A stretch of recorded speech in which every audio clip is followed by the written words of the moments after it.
Hey everyone, we're back today with the 2018 GMC Sierra.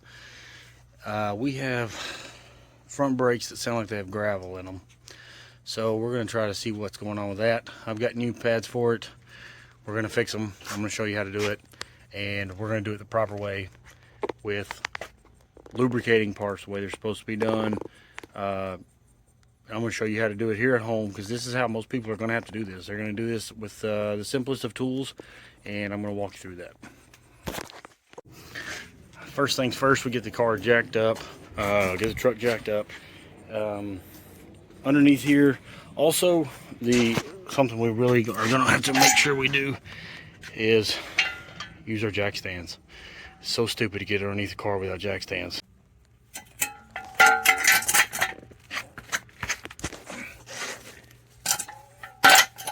Alright, got my jack stand right at the back of my lower control arm on the frame. It's going to keep that thing from falling on me, crushing me, and it's going to keep me safe during this whole process. Alright, let's get the wheel off. Alright, so we got to take this wheel off first. This kit is the Max Brake kit that I ordered from Amazon. The rotors seem to be okay, but the pads seem to be junk, and so we're going to replace those today with powerstop pads. You're going to need a 22mm socket to get this wheel off, and this is, of course, my key for my locking lug nut here. Want to make sure you keep up with that. I'm going to go ahead and get this wheel off.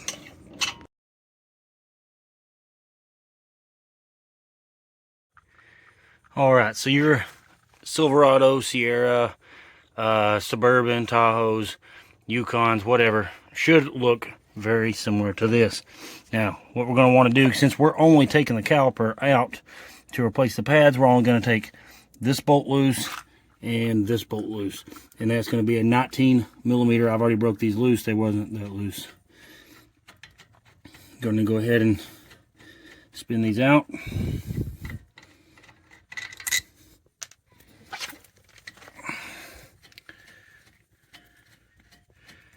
Get a better look at what's going on with these brake pads. That's why we're getting that gravel sound. This is the driver's side. Most of it's coming from the passenger side, I think. But this ought to give us an idea of what we're dealing with.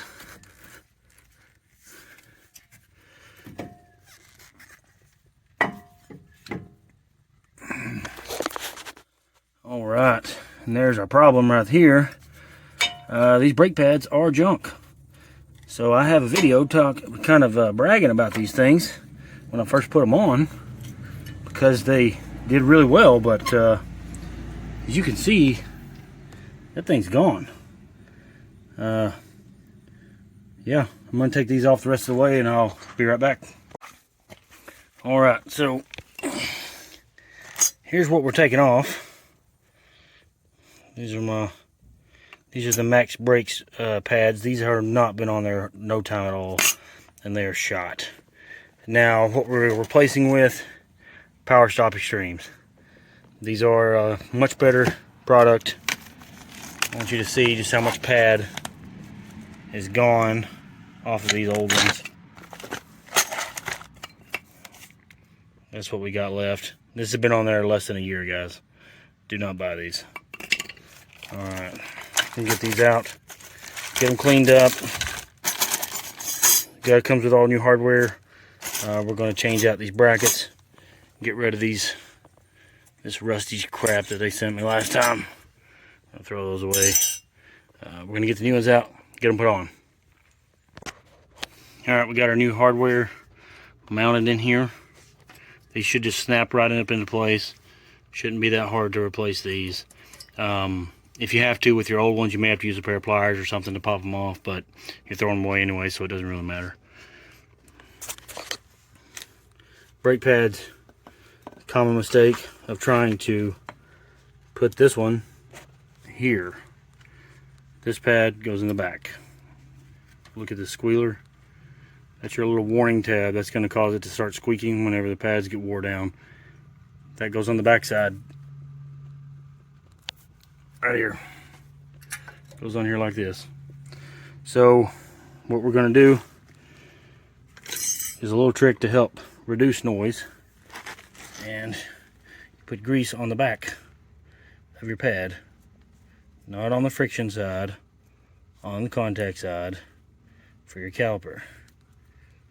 Just like this. Ain't got to be a lot, just a little thin coat on there.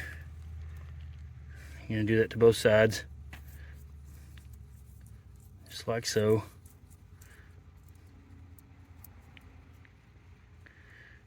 And we're going to apply grease in here, because your pad slides back and forth in there. This helps to lubricate it, helps it to release when you take your foot off the brake pedal.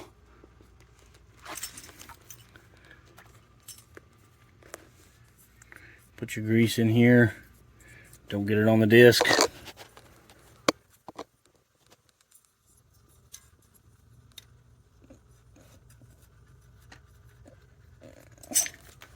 Alright, now we're going to pop our pads in place. Our new pad, just like so. Just like that. And this one, I'm going to do the same thing in the back side. Just like that. I've actually had brakes that we have fought with to get them to fit back in there. This is a good product. They fit right where they're supposed to. There's no beating or clanging or anything like that. It goes right where it's supposed to go. We want to keep up with our old pad because we're going to use that to help compress our caliper back in. I'm going to show you how to do that next. Alright guys, we got a couple other things to do before we can put this back together. These are your caliper slide pins right here. This allows your caliper to float, allows it to release. You take your foot off the brake pedal.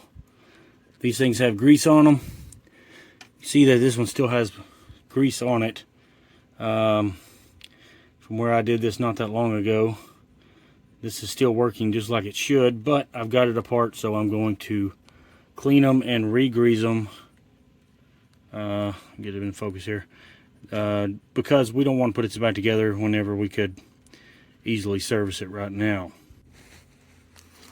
Alright, so we're going to take our caliper slide pins, just wipe those off, get all that old grease off.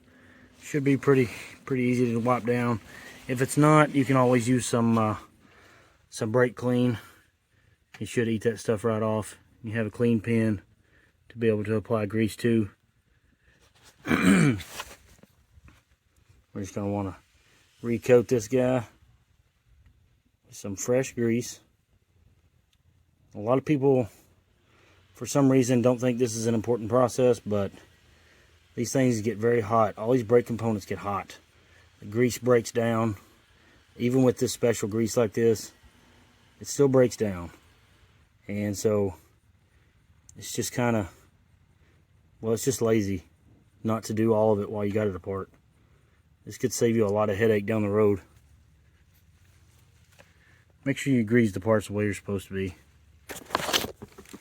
Alright. Get them greased. You slide that guy right back in here. Just like that. And it's good to go. You want to do the same thing? Do the same thing to this one. Pull it out, wipe it off, re-grease it. Alright, we're going to have to collapse these, this piston here, this caliper. We got dual piston caliper.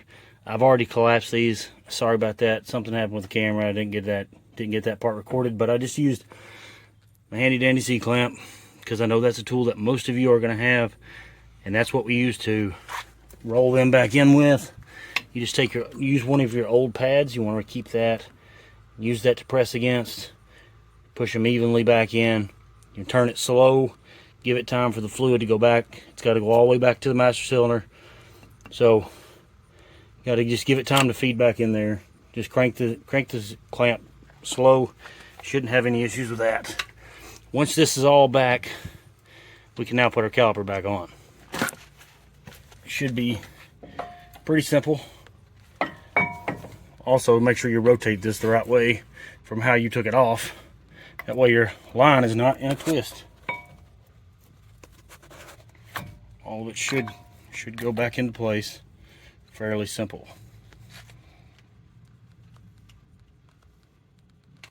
And I got my caliper back in place. It's not bolted on yet, but it did just slide right into place. If you're having to hit this thing or really beat and bang it to get it on there, something's not right. So stop and check yourself. Look at what you're doing. It's not something we want to. It's not something we want to mess up. Make sure you get it back together the way it's supposed to be. Then we can put our bolts back in up here.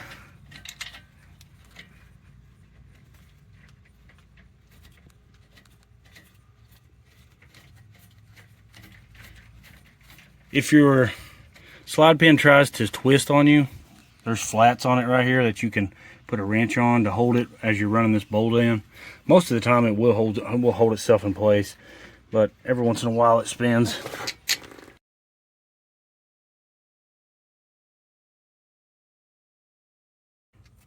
Alright guys, got this brake caliper. The slide pin bolt is now torqued down to 80 foot-pounds. That's what specs call for. You want to make sure you get those torqued down correctly. You don't want any of this coming loose while you're going down the road. That is pretty much it. You follow that procedure, you should be fine on your brake setup. This time I did not change the rotor.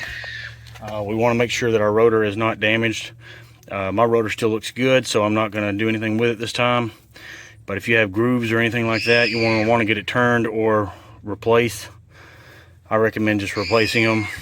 Most places won't even turn them now anyways. They're so thin from the factory. These are aftermarket, but they're not much better than the factory ones as far as thickness goes. Only reason we went with these is to try to help keep them cool. These GM brakes are junk, to be honest with you.